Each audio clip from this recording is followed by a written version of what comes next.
Hello, comrades. Today with me is Comrade Jimmy from France, who gave me a very beautiful gift. This gift. So tell me, what is this gift? Where you found it, and why? Why you give me this beautiful gift? Well, hi, comrade Tovarich. I'm very happy to be with you today and to speak to all the comrades which are watching us. Dzień dobry to every comrade in Poland or everywhere in the world. So, as you said, my gift is a very beautiful picture, like a stamp of Comrade Joseph Stalin. It's in wood, and I bought it in Tbilisi, in Georgia, during a trip. For me, it's very important to get it because now, today, as you know, the reactionary, the anti-communist, idea is very strong and developed, not only in the camp of our enemy, but also in our so-called friends of so-called left wing. Yes, but it's very funny because Georgia today is one of the most country which push this imperialist agenda, anti-communist, anti-Russian. All the time there are the idiots in Georgia who want to make a war with Russia and be a member of the NATO. And in the same moment, they profit that one of the most famous men in the world, the Comrade Stalin, came from Georgia, came from Gori, but he has his studies in Tbilisi, Tiflis in his time, and they are making business with him. This is in this other side, as you see, is a magnesium, so you can put it On the fridge. on the fridge. So if you have some notes, for example, you don't want to forget about the next demonstration or next video of Comrade Michael, you can make petit notes and put in the fridge, so nobody forget. Okay, Jimmy, so tell me who you are, why you are interested of Comrade Stalin. So, I am Jimmy. I am 31 years old, and I work for the French railway company, the train company in France, which is called SNCF. I am not train driver. I am in a ticket office in one of the biggest railway station in France, which is called Paris Montparnasse. It's inside Paris in the 14th district. And I am giving some informations, advices, selling tickets, and so on. So I am in contact with the customer. And at the same time, I am very involved into my union, which is called the CGT, Confédération Générale du Travail, which is one of the biggest union in France, and I will say the historical union in France and in the railway company. So I am active inside. I am a staff representative, and I live in the suburb of Paris. Okay, so you are active in the trade unions movement, but also it's not like this that everybody in trade union movements in France like Comrade Stalin. I can say that from my experience, majority of the trade unions in Poland and also in France, in every capitalist country today, majority of the trade unionists today they are politically social democratic, and of course very often anti-communist. They hate Soviet Union, they hate the leader of the Bolshevik party. So you are a little different than the majority of your trade union. Yes, sure. First of all, but you can find it in every union, you have to make a difference between the base of the union, like me and my colleagues, which are going to work not every day, but like every time, and the leaders of the big union, which are in their own, staff, their own room, completely cut from the working class, you see, the bureaucrats. And as a communist, I think that it's very important not to falsify the history like do the imperialist camp, the capitalist class, but also the Trotskyists, but to defend the heritage of the working class and the revolutionary point of class. This is very important. In a time in which Comrade Stalin is very attacked, you know, from the bourgeois media, from all the capitalist country and the left, it's very important, you know, to take his defense and to fight against the historical faults of the history. Yes, I would like to ask you a philosophical question. Do you think that it is possible that we have some country which is economically dependent, the imperialist country, and in this country there are some party, revolutionary party, they organize revolution. After this revolution, the leader of the revolution said that he will nationalize all the property which belongs to the capitalists from this country and also the capitalists from the other countries. And also this country have a lot of debts. The rulers which are before, they indebted this country, and he said, this is not our debt, we will not pay the debt of our which was taken before. Do you think that it is possible that the leader of this party, the leader of this country, will be treated normally by the politician in the imperialist world? They say, yes, he's normal guy, or always when somebody make revolution, he is a dictator, he killed 100 million people, he hit children. Yes, yes. This is a very important question. I mean, we know how imperialist countries, you know, rule the world, and also imperialist organization, you know, like NATO. Not only NATO, but also the UN. We have to be very careful. And also, wait. You know what is NATO now? Now, NATO is Nord Stream Attack Terrorist Organization. that's a good one. But we were talking about why did I find, you know, this magnet in Georgia. I mean, in every country that I used to travel, and especially in the Caucasus countries, you have small groups of people which are consciousness about what is Marxism, what is the disaster of the capitalism, you know, because they are organized, they read books, and also they are a victim of unemployment, of social economic crisis, you know, of union busting, you know, of police attacks. So, you know, in every part of the world, you will find some revolutionary, some maybe communist. The problem is that there is not a kind of union, you see what I mean? Because some call themselves Maoist, the other call themselves Enverist, like for example, Enveroja, and so on. So this is very difficult.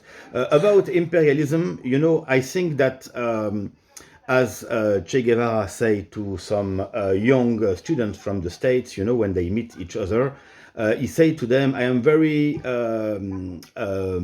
obvious, jealous, because you are fighting in the struggle of the beast. I mean, here also we have the crisis, we have problem of employment and so on, but we have to fight exactly in the other country which are more dependent.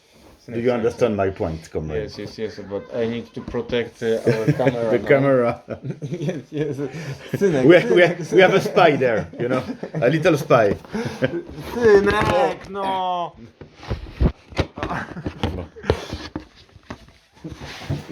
It's working? So it's still working, yes. my son started to organize some counter-revolutionary activity, but I will protect him. Total improvisation, comrades. Yes, yes. Synek. He just left. Oglądaj bajki, no. Jeszcze teraz bajki o szczurkach. O szczurkach? Tak. Okay, so I will make pause. Okay, comrades, welcome back. I think that we have some time because I changed the movie for my son. So 20... The spy left. Yes. Okay, comrade. So could you say some words about your contacts in the past with the French communist movement, and also what is your opinion about the French communist movement today? Because in the past, especially in 19th century, the communist movement in France was something very, very important, and Karl Marx, when he came to France, he became a socialist in France. It's very Definitively, important, you're right. and the France was a country of the history of the Commune de Paris, and in every corner of the world, the revolutionary movement heard about the history of the revolutionary movement in France in the 19th century. So. Do you think that today the revolutionaries or so-called revolutionaries in France, they are continuing this good tradition of the communards, or do you think that there are some problems? There are big problems, you know. First of all, you have to know, comrades which are watching us, that in the past, the French Communist Party was one of the biggest communist party of the world, you know, very involved into the working class area, forming, you know, working class people in schools, making also big work in the peasant class, you know, with the farmer and so on. And most of all used to play a very important role during the resistance against, you know, the fascist Nazi aggression, you see, and the occupation of France by Germany. It was very strong, and they were fighting not only with theory, not only with words, but with guns, you know. The problem is that at the liberation time, you know, when de Gaulle came, they just give the guns to the government to make it very shortly, you know. They were not more interesting about making the working class war with guns and so on. They were inside the government with Charles de Gaulle to make it easy. And then little by little, at that time, they start to stop with the revolutionary meaning of Marxism, Leninism, you know, and most was that they completely forget and split on Comrade Stalin after his death, you know. Like in Soviet Union, if I can give my point of view, you see what I mean? It's like 53 is the beginning of the L against Stalin, you see? Do you understand what I mean? The beginning of the revisionism against the socialist leader, you see? Yes. So the French Communist Party used to follow the same path. And today we see the result of this policy. The Communist Party is not acting into a revolutionary way. He completely capitulates with Marxism. He's not talking about working class. He's not talking about socialist revolution. He's talking about what we say, l'argent roi, money gold, you see? Like money is leading the world and so on. It's a totally reformist social democrat speech. And to answer the question, you have some comrades, some little groups, which are very honest in their activism, you know. But the fact is that we are very a few to call ourselves communist and revolutionary.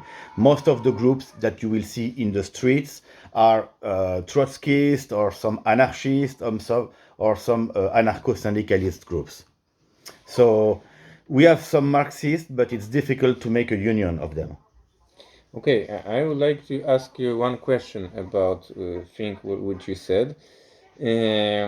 Hypothetically, we are living in the capitalist society. And in this capitalist society, the relations between workers and the bourgeoisie, it's exploitation in the capitalist manner. Let's imagine that one day you, with your communist ideas, became a president of France. You will become a president of France, but the basis of the state don't change. Of course. And the question is, if the situation when the communists became a leader of capitalist state, making the capitalist state communist state? No. Yeah, no, yes or no? For me, you have to destruct, the roots, les racines, the roots of the states and the problem. We had in the past, in 1981, for example, François Mitterrand, which was member of the Socialist Party. You see, you can get all, the discussion about what do you want to do, what is your revolutionary point of view, and so on. But if you don't destruct the bourgeois state, you will repeat exactly the same things, because the nature of the class, the nature of the state will not change. You will still be into a capitalist court, capitalist system, according to me. You see what I mean? Yes, and you see, you tell very important thing. And now let's imagine that thing, that we have socialist state when the relation in the economy is socialist, and after the die of Comrade Stalin, the new leader became revisionist Khrushchev. Yes. In my opinion, the change of the elites, and when the ruling people in the Soviet Union of the socialist state became revisionists, it's not automatically making Soviet Union capitalist state. No, of course. It is my difference, No. politically difference of the so-called anti-revisionist, so-called Maoist. No. So, This is it. We have to be. We have to stay Marxist, and we have to have a non-dogmatic point. I mean, I am not talking about a person. I am not talking only about Comrade Stalin. I am talking about the decision which could be taken after he's dead.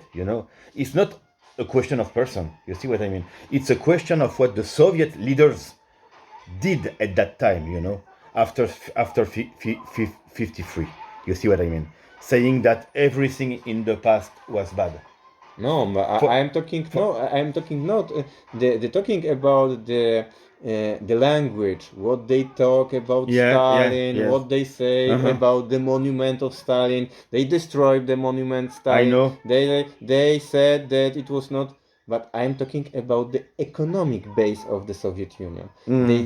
From my perspective, and also it's not only discussion about the Soviet Union, but also it is discussion about my country, the country Poland, where yes. I was born, the socialist Poland, all the countries of the Eastern Europe, and from my I hate the leaders like I don't know, Jaruzelski, Gorbachev, but they are making everything to maintain, you mean? No, to destroy the Soviet Union. Yes. But even in the 1980s, in the last 1980s, I consider the Soviet Union and Poland like a socialist state, because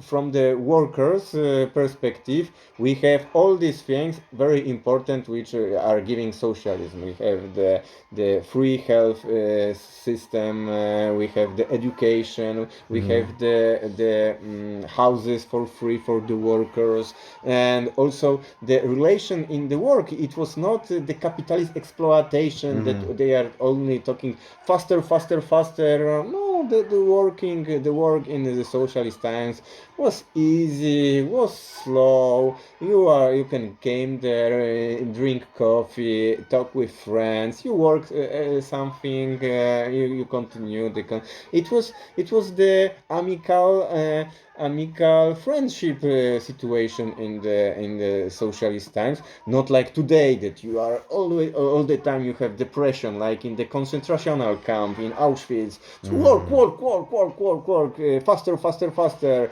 and you for survive this regime of work, you need to take drugs, you need to go to the To take pills, psychologist. medicines, and so on. Yes, yes, because you have depression all the time. Your relations with your family are broken. There are a lot of divorces, a lot of alcoholism, a lot of all these bad things which we know from the capitalism. Even if the ruling people in the socialist country they are contributionary, they are not destroying this basis, economic basis of socialism. So in France, for example, during just after the liberation, the government, which was mixed from Gaullist and from communist, most of them, I mean, they took some political and social decisions, some gains. You see, for example, the social security. It was based at that time, but it doesn't mean that social security is still existing today. That makes France a socialist country. Do you see what I mean? Yes, yes, of course. We have to defend these gains, and it's very important, and the bourgeoisie wants to take it back, like the pension and so on. I will take another example in China, when Deng Xiaoping, take the power after Mao. He completely opened the economy. You see what I mean? And what was the nature of the state? Could you say that the China of Deng Xiaoping was still socialist at the same time as Mao built with the Communist Party of China? You see what I mean? So I think that there is some nuance. Wait, but sorry. we are asking question and Yes, sorry, my guest, you can answer. I speak too much. No. So you can talk how long you want, but when you ask question, I would like to answer. So in the question of China, the I can ask another question. We have a lot of example in the third world where we have countries which are totally open for the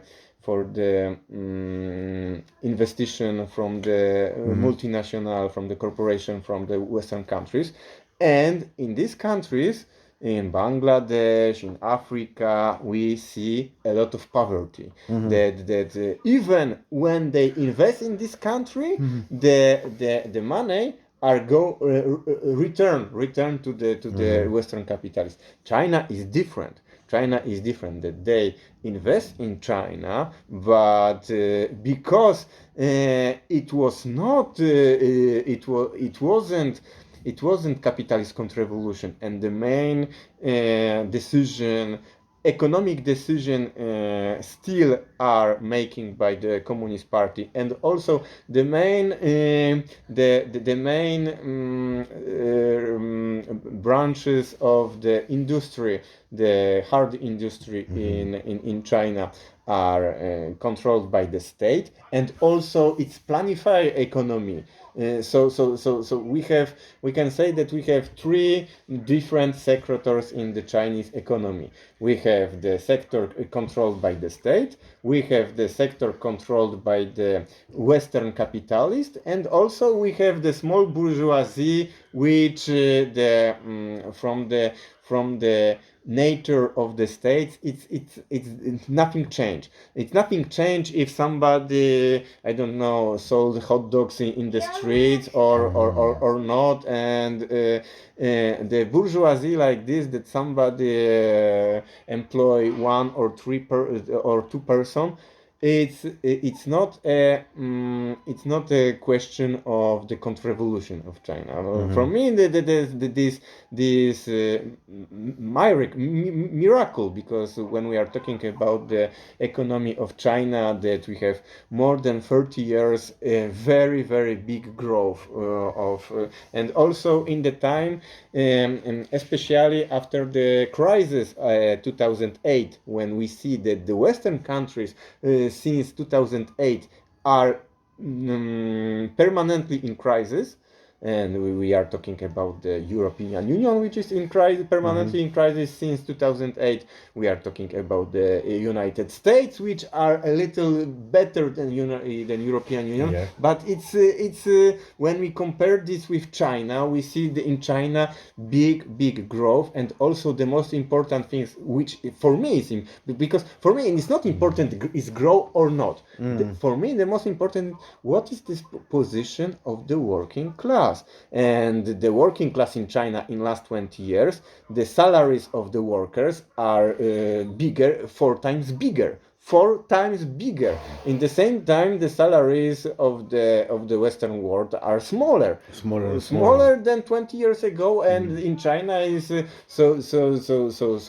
somebody who are talking that Deng Xiaoping, he made counter-revolution, and he is I know that it's somebody who Marxism, for me, it's an ideology for the people intelligence who know a little about economics, and it's not for the child which only wanted to make some subcultures be the most radical in the Yes, definitely. Like the Trotskyist. Trotskyism is something different because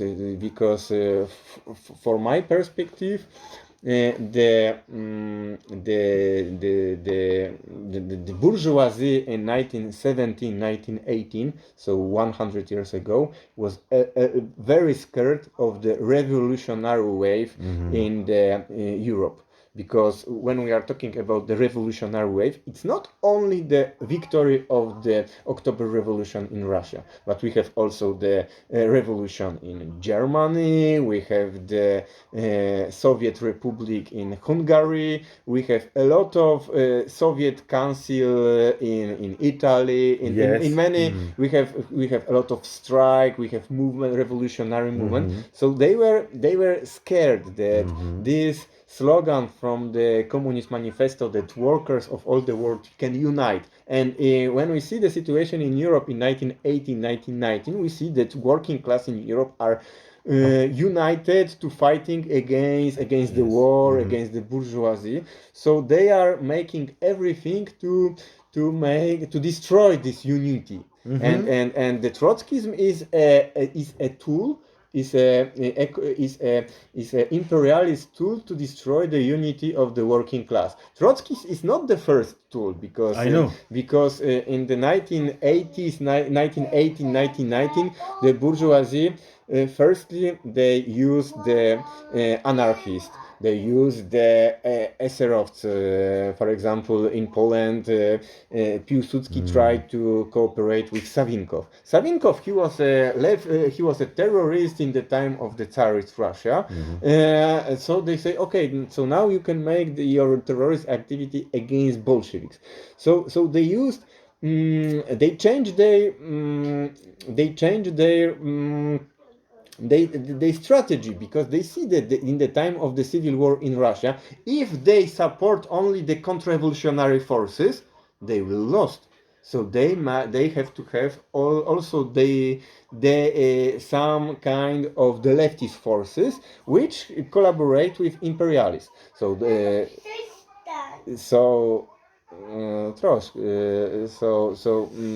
so it is why they, for example, when we are trying to watch the books of Trotsky before October Revolution, nobody cared about the books of Trotsky. Only a few circles of the leftists from Russia read Trotsky. after, when the Trotsky have conflict with Stalin and emigrated from Soviet Union, the biggest publishing house in United States, in France, in everybody now, you have to read Trotsky. You have to read Trotsky is criticizing Soviet Union. He know the truth about the Soviet Union. In the same time, the Bolshevik, the communists were building socialist society in Soviet Union, and Trotsky was outside, having great life in Mexico and so on, attacking, which were working for the construction of the socialism. You see, very easy. Yes, and even from my perspective, when we try to compare the history of the Soviet Union in the time when Trotsky was in power and in the time when Trotsky was expelled from the Soviet Union, from my perspective, the Soviet Union, when Trotsky was expelled, Soviet Union was better. It was the time when they're really starting to create socialism in Soviet Union. It was the time when they destroyed the private property of the land. In the time when the Trotsky was in power, the land was in the private hands. The Lenin and Trotsky, they make the biggest privatization in the world.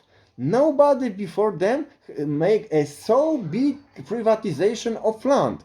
The agrarian politics of Lenin and Trotsky was stupid, because all these big areas of feudals, farms, yes. They divided for small areas from for the kulaks. They make privatization. I understand why they did it, but from the economic perspective and from the perspective of the building of socialism, it was a mistake. And later, when they make a land reform in the Eastern Germany, after the when they create DDR, or in Poland, or in Poland, in the part of this Poland which before the war was part of Germany, or in Cuba. They didn't make privatization, and they didn't have problem. When we try to analyze the production of sugar in Cuba, we see when in the time when they make a collectivization of the agriculture in Cuba, it's a big success. Only in Soviet Union there was some problems, but the real test if you are revolutionary or not is that tomorrow we can write book together. We will go to the New York Times publishing house and say, listen us, we are communists, we want to could you publish our books. They ask, do you criticize in this book the our enemies? No. We are criticizing you. No. We are not publish you. Of course. Yeah. You're right.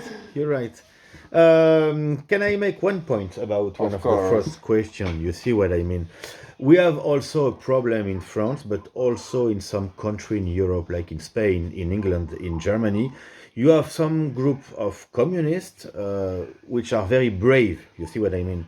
I can't doubt about their activism, but they don't want to speak with some other comrades, And when you organize a kind of meeting, to put them in confrontation of ideas, to try to unify, they are not agree, they split. Even if the party is not built. Do you see what I mean? What do you think about that? Kind of sectarianism. I have seen that in Paris, so that's why I'm talking about that. Yes. I am a worker. I can say that I started my political activity in the time when I was a student. So I was like them. I was like intellectual Marxist, and I see that all these groups which are only for the intellectuals, the intellectual is the is the guy which wanted is egoist, and he's Definitely, yeah. thinking only about him. And why the worker class needs to be unite? Because worker alone is nothing. If you are working in SNCF in the train, if you are alone, you can do nothing. Just talking. Yes, and the class struggle you can organize only when you unite with other people. When you unite with the people which maybe you don't like. But if you want to make strike, you make strike with the people from your class, people who are working with you. You can be from different religion. You can have different points of view. Have a lot of question, but you are agree in one important thing that we have the same economical problems, and we have the same enemy. The enemy is our bourgeoisie of the bourgeoisie state. So and also when you are working in the class working class, the capitalism create some kind of the unification in the working place. So and it's important. It's important that we have this. And when this problem which you described about the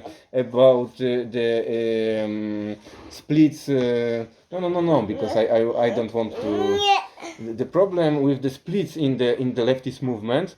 I think that most of these problems is because this is the movement only about talking, only about intellectuals. Synuś. Okay, I think that we have 20 minutes. Comrade Jimmy, I have two important questions because these things about the unity of the leftist organization we can talk and talk, but I have two questions of the situation actual. Firstly, I would like to, could you present, say something about the very important class struggle which taking place in France in last month, and also could you say something about your activity in this class struggle, because you were active in this movement. And before I finish and forget, another question. Could you say something about war in Ukraine? So, since the beginning of the month of March, last March, we were in strike, against the reform of our pension. The government wants to attack our age, our old of retirement. The objective is to make us work more and to put our end of work time, our retirement, more close than the death. You see what I mean? So we were beginning a strike, an important strike at the beginning in March, And for example, I was in strike for 1 month, a little bit more than 1 month, without going back to work, a complete strike.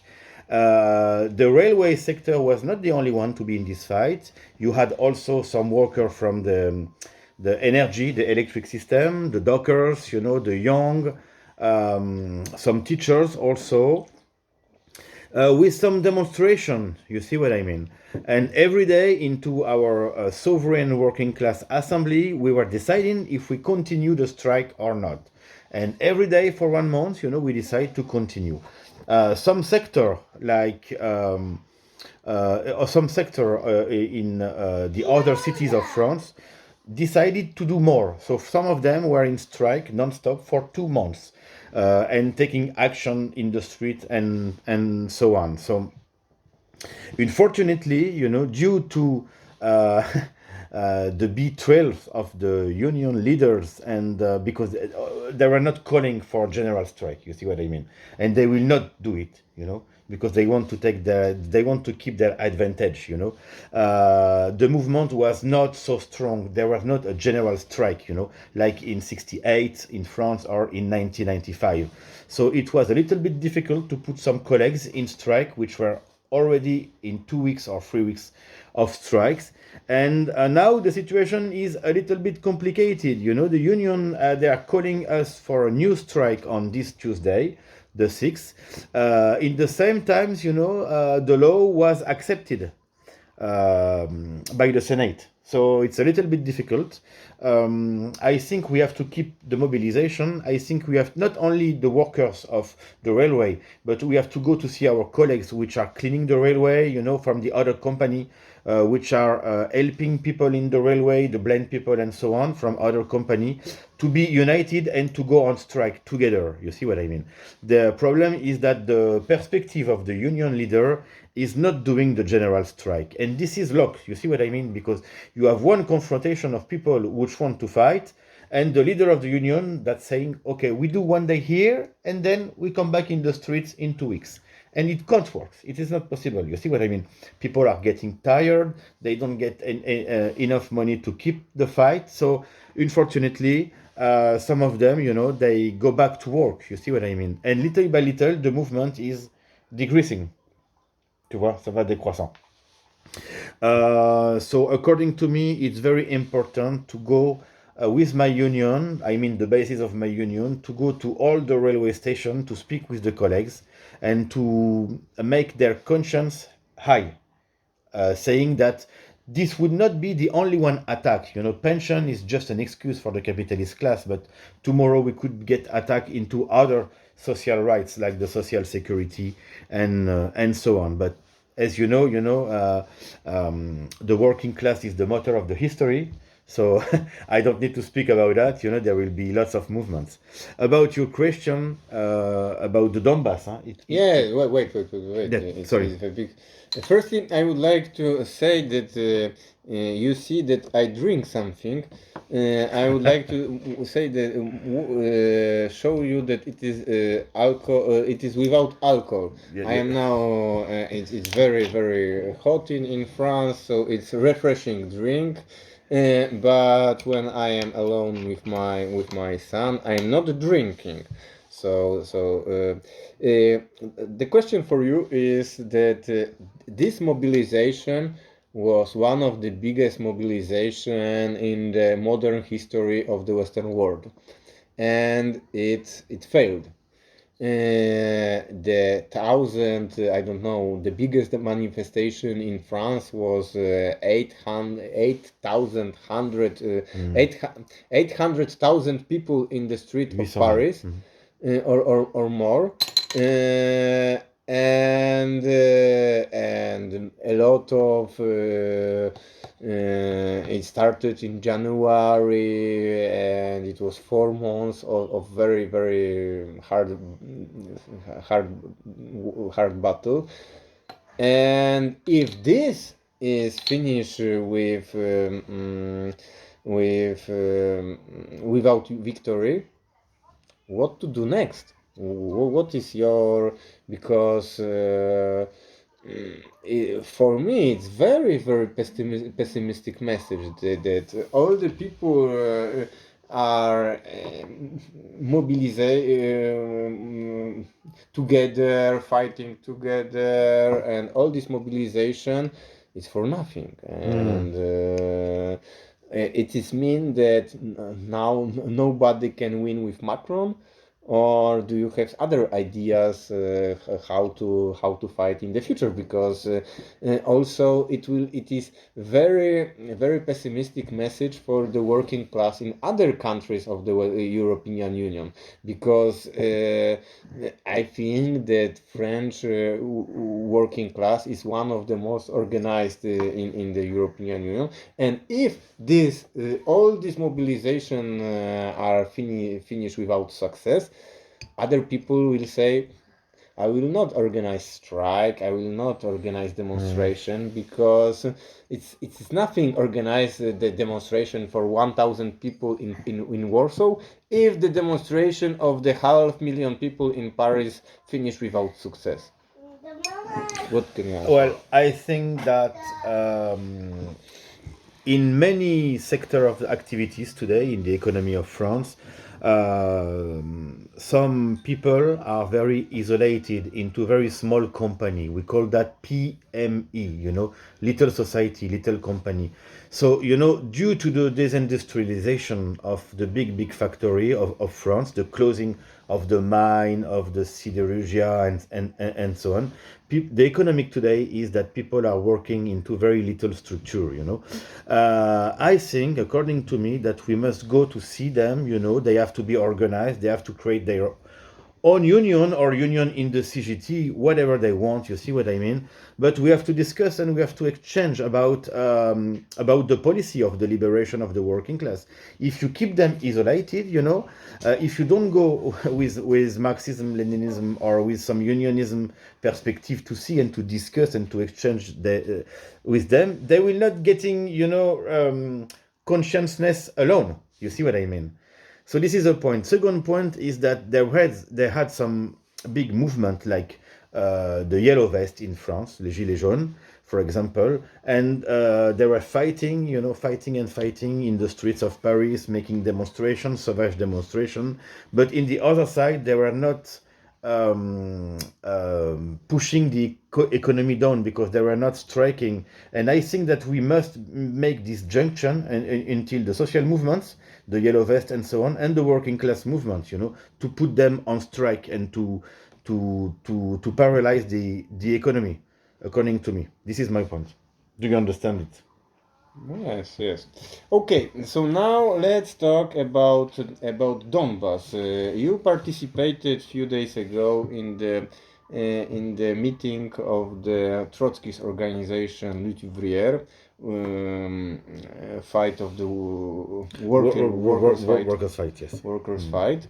And you participated also in the debate about the Donbass, and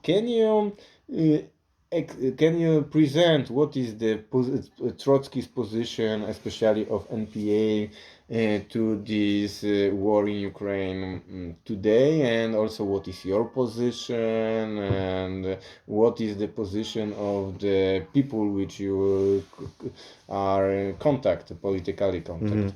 Well, most of the Trotskyist group in France thinks that the war just became 1 year ago, when the fight starts between Russia and Ukraine. But it was not the beginning, according to me, to the war. The war began in 10 years ago, in 2014, when all the rights of the people which are living there were completely fallen by the governments of Kiev. You see what I mean? The Trotskyists were saying into this party that we are in solidarity with Ukrainian people. But solidarity with Ukrainian peoples means nothing. This is not a Marxist perspective, you see. I can be in solidarity, I don't know, with my neighborhood or in solidarity with an action, but being in solidarity with the people, it's like, I don't know how to say that, a Christian